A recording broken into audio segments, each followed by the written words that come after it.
Hello everyone, we are officially getting ready for a horse riding competition that is tomorrow. I will be recording everything from what I have to do to get ready for a horse riding competition in South Africa. That goes from cleaning my boots, cleaning the saddle and bridle, which usually I stick in the garage. The saddle's not there right now because it's obviously coming in the car with me.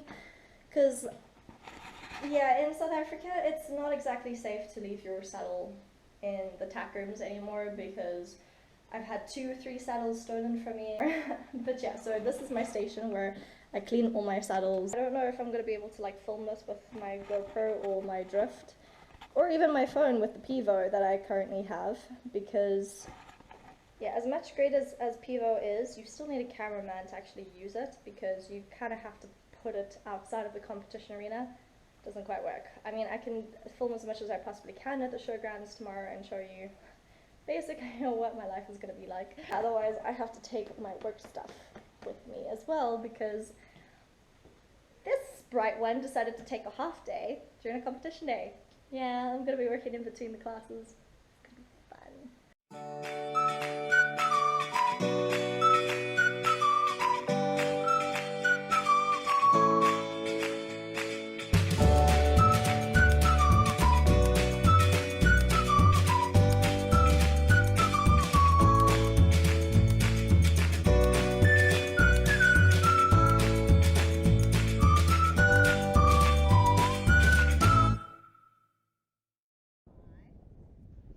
This was the day before the show. We were having a riding lesson with Mandy Johnston.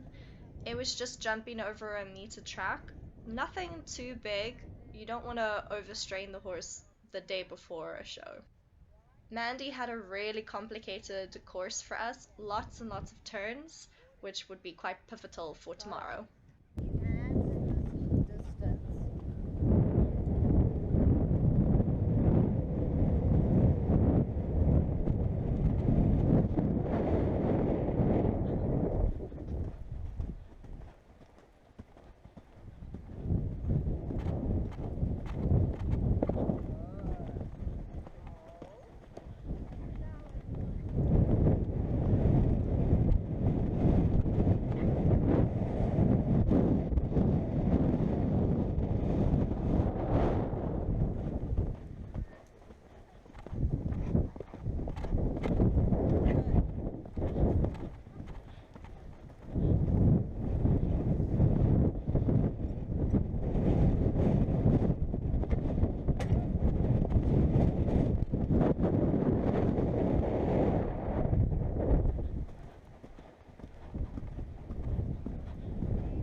As you can see, the storm was coming pretty close by the time we were towards the end of our training. So after Megan's jump, we ended our day.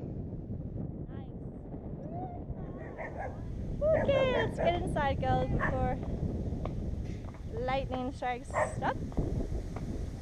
Get off. Okay. Don't touch the dorsal. There we go. Here we go. Whew. So many flies. From this point, I start with our bedtime routine. I untack her, rub her down, take her to the creche to cool off by putting water over her legs. I'd also rub her legs down with some Iceman, which is basically like liniment oil, but it's in a gel form. After that, I would pick out her feet because the shoes that she has causes stones in them. We need to make sure that she's as comfortable as can be by the time that she has dinner an hour after ride.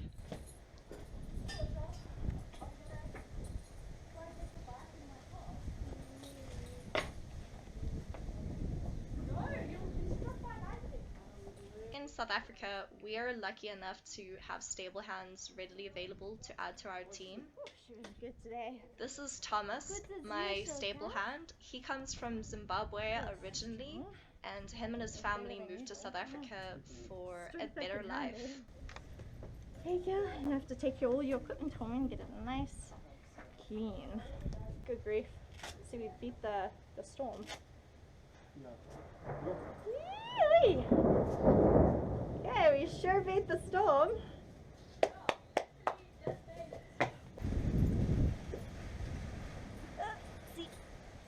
After riding, I usually take my saddle into my car, preferably to avoid it getting stolen again, because we do have a syndicate in South Africa from China that is stealing our saddles to export and sell for cheap in China as well as Europe. So this is my routine by packing up my car immediately after riding. Okay, so now that the storm kinda has finally passed, I can actually show you her food. Next is her food. She is currently on Capstone Lifetime Balancer as well as Prolong Time. Prolong Time is a balanced, complete, low glycemic feed that it has slow energy release, perfect for Ablesse, who tends to be a very challenging ride because of her fizziness. The Lifetime Balancer is 25% protein and has a good balance of all the major minerals that she requires in her diet. I'm gonna feed her now because it is finally dinner time. So I usually give her about like an hour before I feed her, an hour after riding, and I usually wait, if she's already eaten, I usually wait like 2 hours before I ride her, just because it's, I mean, you don't want to exercise with your belly full of food. It's gross. You end up puking. Same thing for horses, except they can't puke, they colic. Right. Ready for food? Oh, what? Shelton's got an umbrella! Really? Okay, I need you to go back into it. And then we have to quickly leave because she doesn't like being disturbed too much because she'll throw food in our face. She can be a very messy eater as well. Ugh. Hence why her door is so dirty. Okay, well that is basically the pre-getting ready before the show. I will then go on to cleaning all the tack and the equipment the day before the show. So stay tuned for that.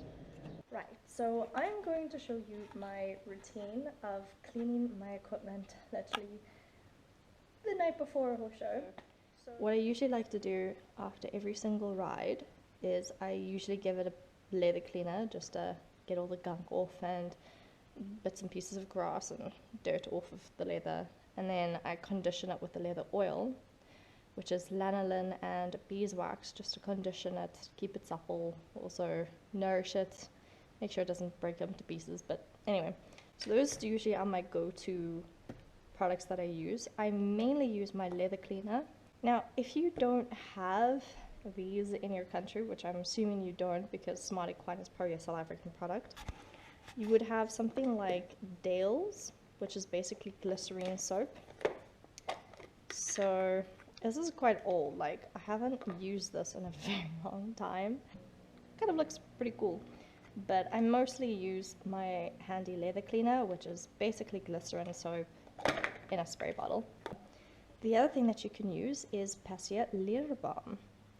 This is a German product. So basically this protects against water moisture, kind of similar to the leather oil. It does make it more slippery. Another thing you can use is from Steuben Hamanol. What it does is it actually cleans the leather. Right, let's get to cleaning.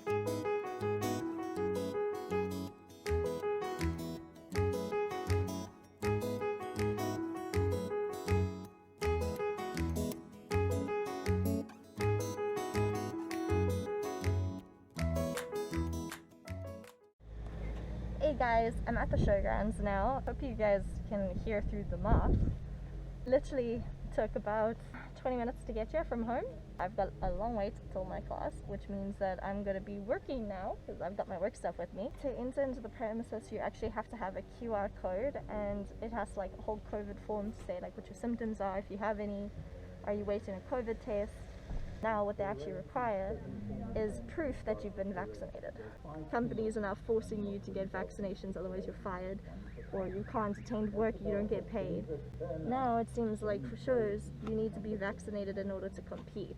So, you know, like when does it end? Luckily I managed to get my dad to get a QR code so he can get through onto the premises. I don't know what it's like in other countries, if you guys are also having the same sort of situation. Also, here we aren't allowed to use GoPros like when I'm in the arena competing, so I'm gonna try to get my dad to like at least film us from the sidelines of our jump round. We are only jumping in 1 meter, so it's not that big of a deal. This is more like trying to get Ablesse slowly back into it, because ever since we lost confidence, we used to jump at meter 35, meter 40. And we're trying to compete as much as possible because I want to compete as many shows as I possibly can in South Africa before we move to the UK. We're just jumping a meter today, probably going to be jumping a meter 10 next month, meter 20 the following month. We'll see how it goes. I'm waiting for my horse to arrive, and then I can film at least getting ready before the competition and what it's like working remotely and competing. Makes the work.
Hey guys, so that is literally just how we spend our horse shows, from 9:30 all the way up until about like 3 o'clock.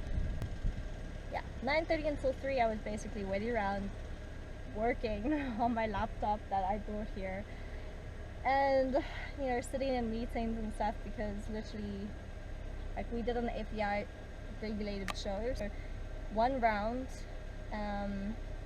and then the second round, and you accumulate points, I guess. For every clear that you get a certain amount of points, but then if you start getting penalties, the points get higher. And then you do your 3rd round, unless you've been eliminated in any of the rounds, you do your 3rd round, and whoever has all clears in the fastest time wins the event. So the first round was great, all good, and then the second round, yeah, I wasn't compass mentis, so I didn't give her the communication that we're jumping now, so she did stop at the first, but then after I woke up, then, you know, smooth sailing. And the 3rd round, because I wanted to end my birthday on a good note, so she got a clear for me, even though we weren't trying to go for like the fastest time, but we managed to get within the time. So yeah, all in all, I think it's a pretty good day. Now it is literally 4:30 in the afternoon. I've been here the entire day, and next time I will be taking a full day off from work, not a half day. Mental note.